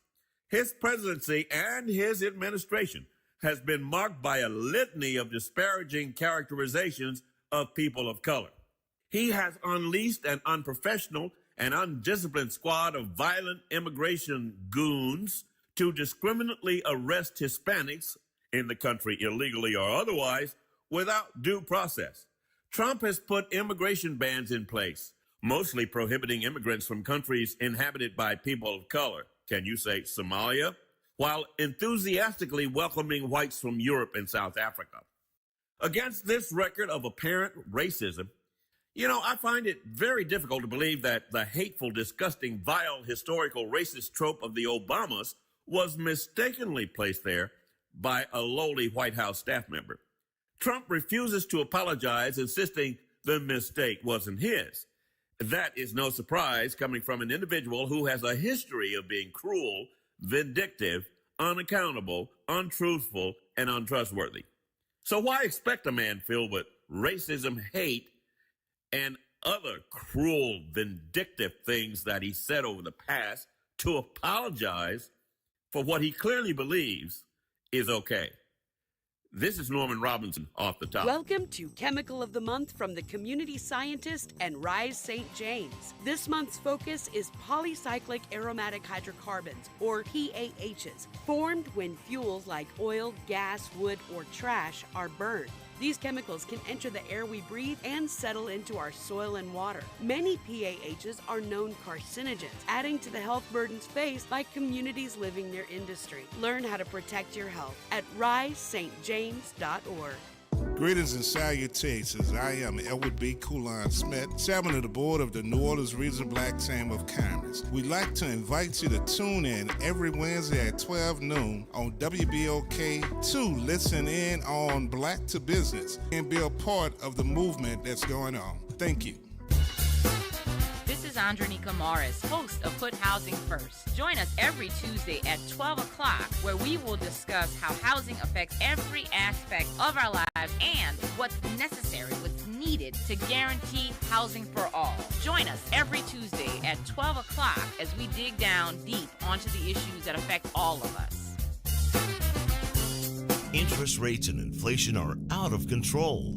Is your credit card debt also out of control? It's time to resolve your debt and take back control for a lot less than what you owe. If you have $10,000 or more in credit card debt, then you need to call us right now. Debt Fix Pros can significantly reduce the amount you owe, and you could be debt-free faster than you think. I knew we had to do something. Our debt was growing. It was getting out of control, and we just didn't know what to do. We saw an ad for Debt Fix Pros. We called, and they showed us how fast they could get us out of debt. It really was amazing, and now we're back in control. Call now, and we'll show you how easy it is to fix your debt. The call and consultation are free. Call Debt Fix Pros right now at 800-311-5977. That's 800-311-5977. 800-311-5977. Making a difference in the community. WBOK 1230 AM. Here we go. The reality check on WBOK 1230 AM.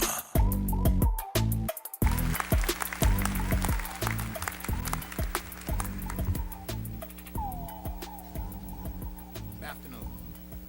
After that introduction, I'm convinced that I will send the shortest bio that we can read at a commencement or any event. I think it took longer for the president to read my bio than the speech I'm about to give. But But rest assured, I've been to enough commencements in my life to know that there's never been a short speech that was a bad speech. Well,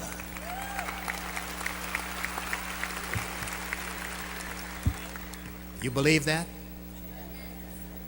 Members of the Board of Regent, I think the chair is here, President Peter Foss, faculty, staff, alumni, graduates of the class of 2013, parents, relatives, spouses, and friends of the graduates and guests, another good afternoon.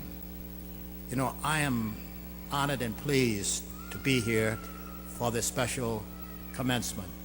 You have just recognized these ladies and two gentlemen who were part of the first class that you know as African Americans. And I'm pleased to say that too often institutions forget to acknowledge and honor those who were both pioneers and trailblazers for their presence in historical institutional events. So the University of New Orleans today has gracefully fulfilled this obligation of gratitude. And for that, I commend all of you for that sensitivity and respect. Now, I'm probably one of the few declining numbers of people who were around when UNO was open. And I have to say that if it were not for Attorney A.P. Turow, as mentioned by your president, Thurgood Marshall, who was not at the time the Supreme Court Justice, and the former mayor of the city of New Orleans, Ernest Dutch Morial, UNO would not have opened in 1958, I assure you. But for their work and their hard work, we are here today, aging each year.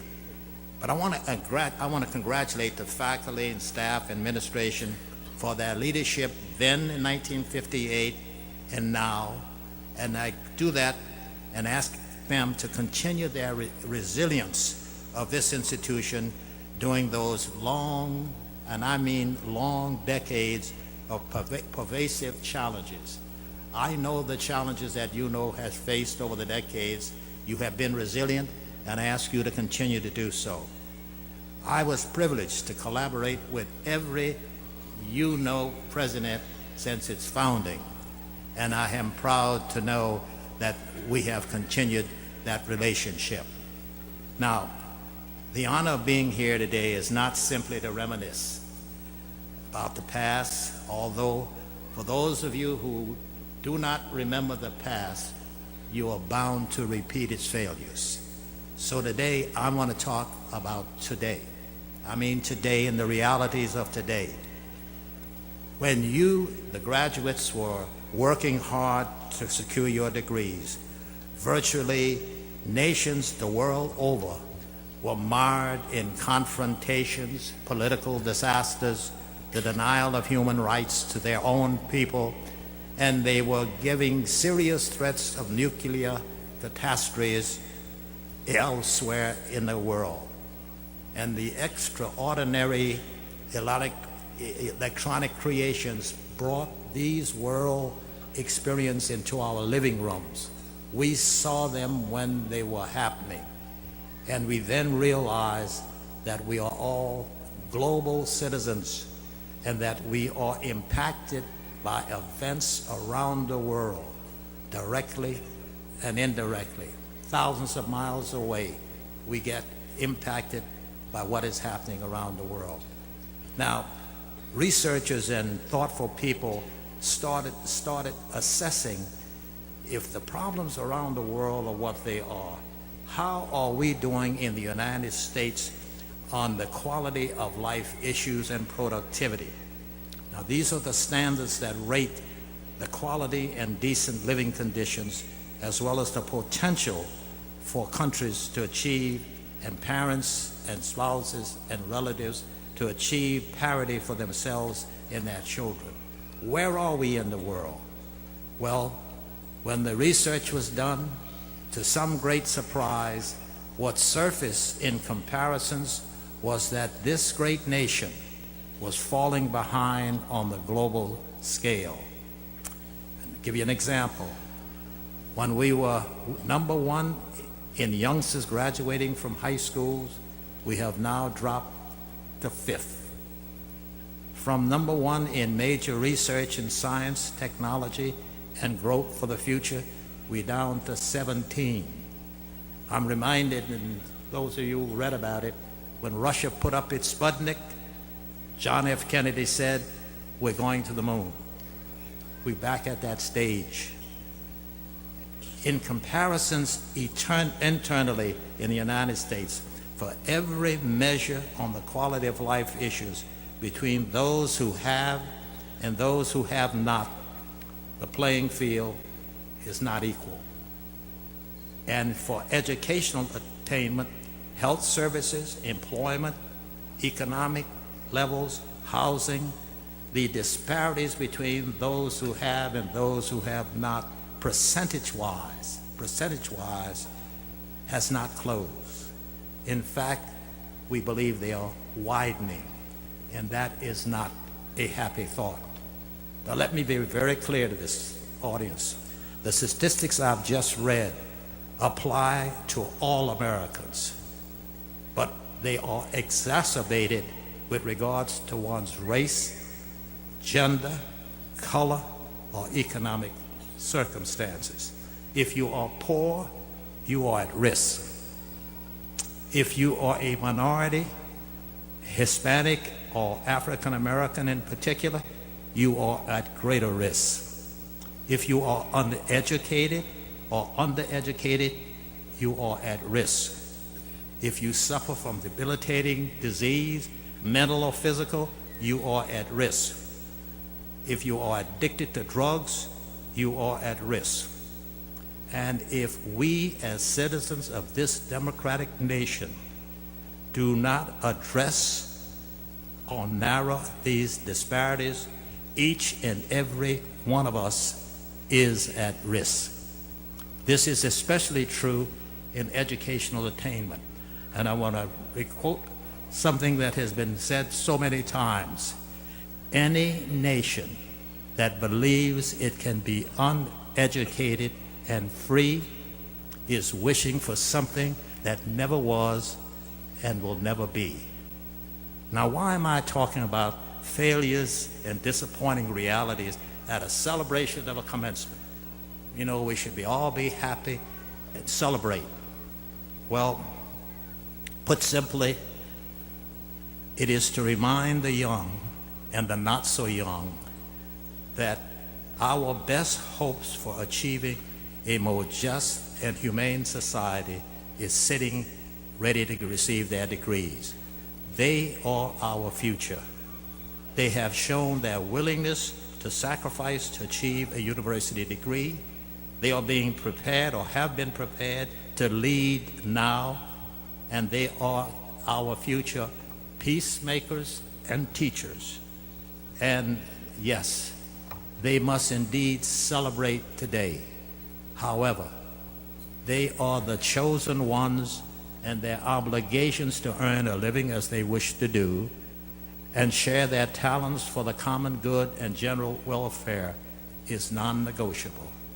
They have risen to a level where the return on the investments that have been made for them makes their obligation to share with others non-negotiable.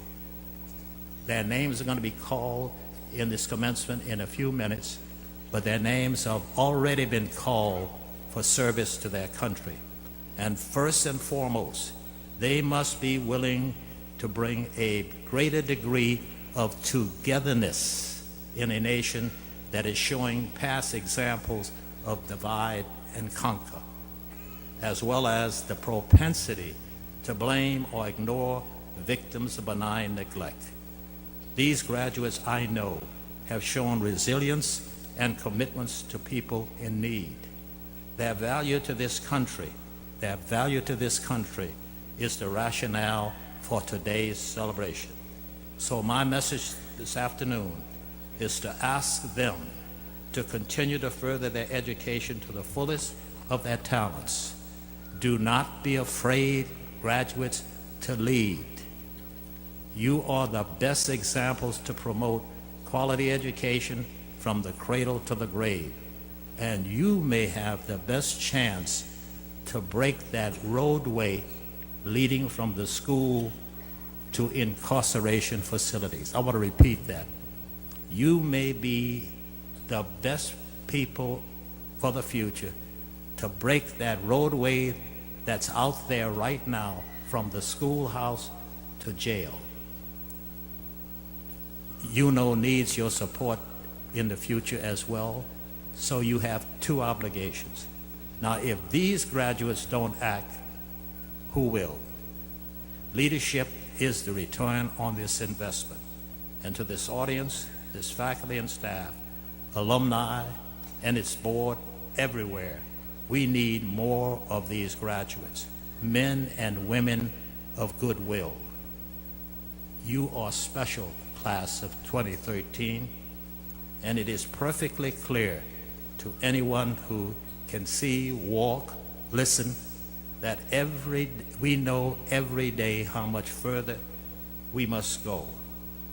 The respect for life has been greatly diminished. It happens every day on our streets. And our faith is being challenged to create a more just and humane society. We are it. And I close with these questions. If it is now, not now, I ask you when. If it is not here, I ask you where. And if it's not you, I ask you who. God bless you, and have a Merry Christmas and a Happy New Year. All right, y'all, there you have it. Dr. Norman C. Francis. A great speech. And look, and that was what, 13 years ago? That was 13 years ago. Dr. Norman C. Francis doing a commencement speech. So we got Terry. Huh? You want to go to break first? All right, Terry, I'm sorry. I was going to answer this right after this. The dude on the other side of the glass over there, he said go to break first. More coming up. Terry, you next.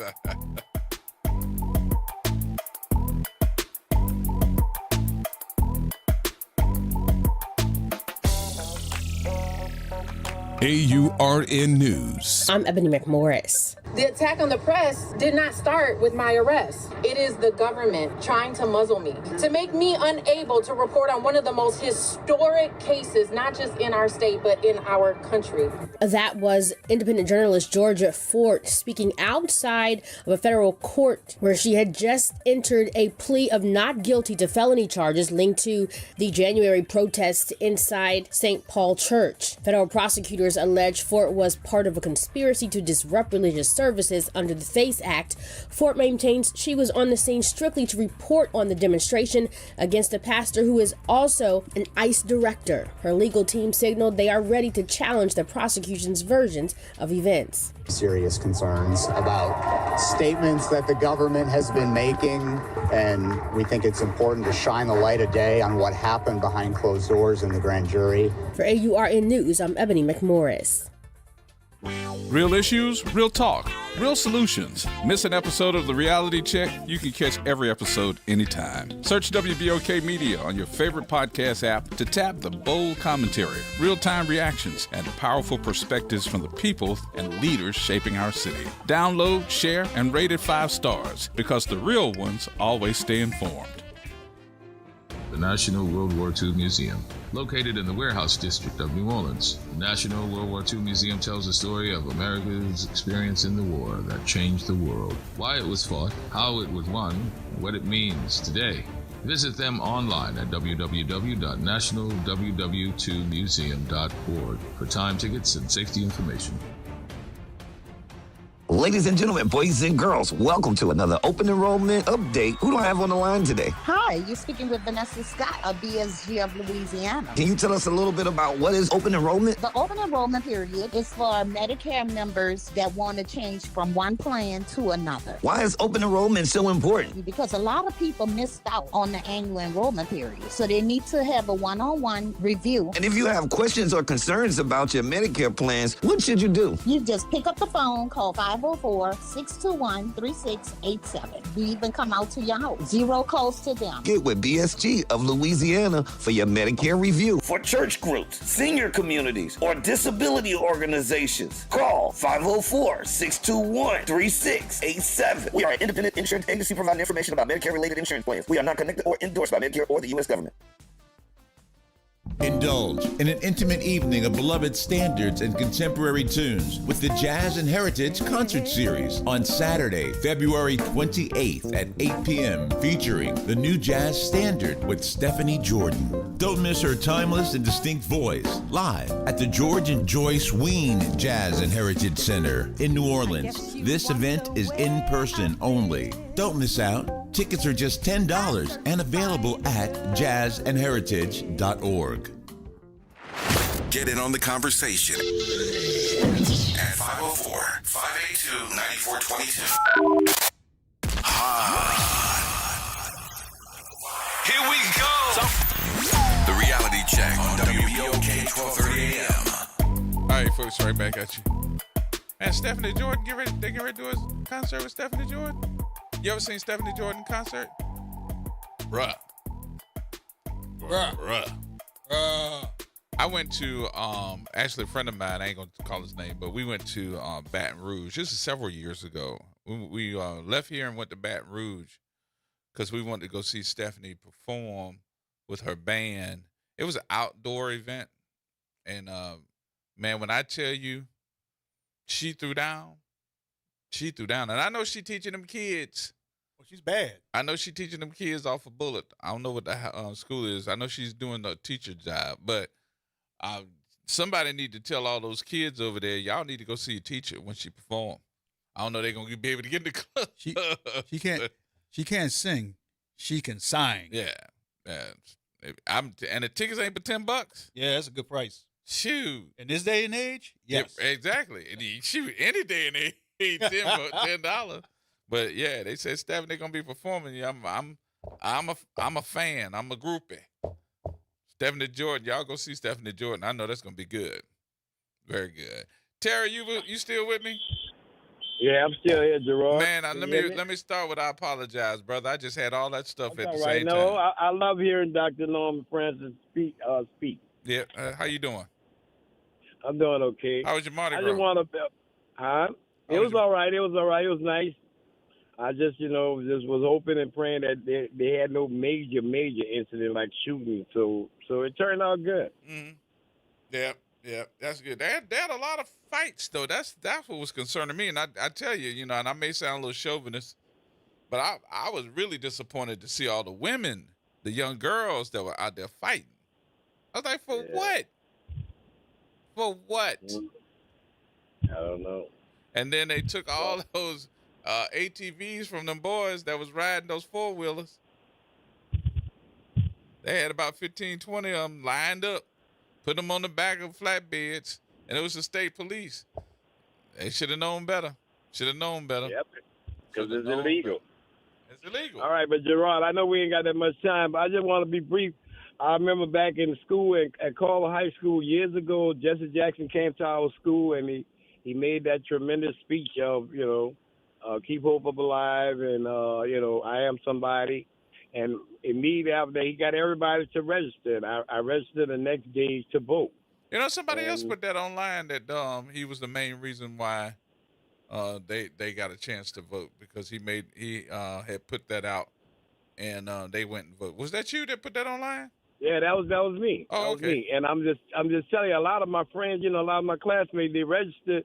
And I'm trying to figure out, though, Gerard. I mean, and let's not forget about Dr. Norman Francis, another great black man. Ironically, both of them died back to back and during Black History Month.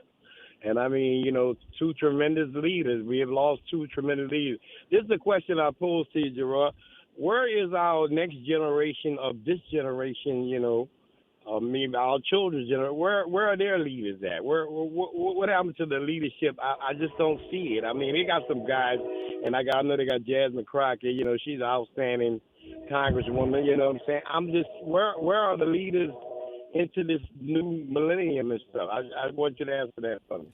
I don't have the answer, and I would think that there would be a whole lot of folks that could answer that, and the leadership to me right now needs some work, because I think the first thing that they got to do is learn how to work together, because you're stronger together than individuals that are trying to stand out here on the corner by themselves. What's going to happen is that you're going to get lost in the sauce. So I do think that, our leadership has got to learn how to work together and be able to grab those folks that are going to be strong from every corner of the United States. It can't just be somebody down in the South. It got to be somebody down in the South along with somebody on the East Coast, West Coast, in the plains areas, upstate, downstate, wherever, and they got to combine that. And I don't know why so many folks are so I know somebody gonna question me on why this. I don't know why so many folks are scared of Farrakhan. Because I think that Farrakhan has no problem saying what's wrong with America. And a lot of us listen to him, but we don't say that publicly. Is it because is it because he's said something about the Jews? Is it because he's a Muslim? What is it? I mean, I think that when we get a chance to really say why we don't listen, or why a lot of folks don't listen to Farrakhan, I do think that we'll be a whole lot better off. And I agree with that, because I just want to find out, we're going to need some new young leadership like Reverend Jackson and Dr. Francis, because we're facing a lot of stuff going on, with the president we have, which we know he's about to get out, but it doesn't matter. We're going to have to erase all that stuff he, created. Yeah. Yeah. Well, that's a good question to bring up on the show one day. We'll do that. All right, Gerod. All right, Terry. Appreciate you, boss. All right. All right, y'all. Hey, and thank y'all so much for being a part of the conversation on it today. I know everybody's trying to get themselves together and recuperate from a long Mardi Gras. But we'll be back. We got more coming. We'll be back at you tomorrow. I hope that whatever you do safely and carefully is the way we want you to do it. Make sure you pay attention. The Reality Check is happening each weekday from 4 until 6 p.m. We hope to see you Central Time, y'all, on tomorrow. Y'all take care.